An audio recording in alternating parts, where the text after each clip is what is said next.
So we've been talking about the steps we can take to develop a stewardship way of life so that we can grow in discipleship and become apostles. Today, I want to talk about the stewardship of treasure. And I know you go, oh, another fundraising talk. But that really isn't what stewardship of treasure is about. Stewardship of treasure is more about how we manage and invest our financial resources than it is about giving. Giving is definitely an important part. It's the fruit of good stewardship of our treasure.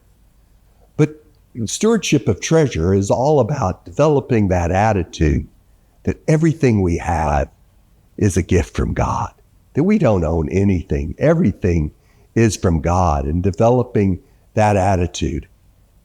Let me read you from scripture here. This is Leviticus chapter 26, verses 3 through 6.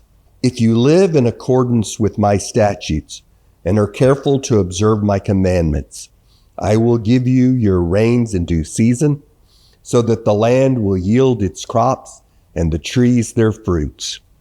Your threshings will last till vintage time, and your vintage till the time for sowing, and you will eat your fill of food and live securely in your land. Now, I'm not preaching a prosperity gospel. What I'm preaching is a gospel of joy. I learned this when I visited some school children in Ghana. They were literally dirt poor, but they were the happiest children I've ever seen. They were just so filled with joy because they were just so carefree, right? It didn't matter. And that's what it's about.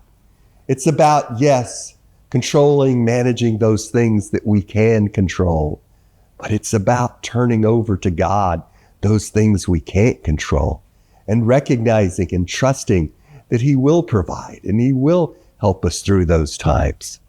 And then, yes, as we manage and invest our financial resources and we receive plenty from God in return, we need to return that back to Him.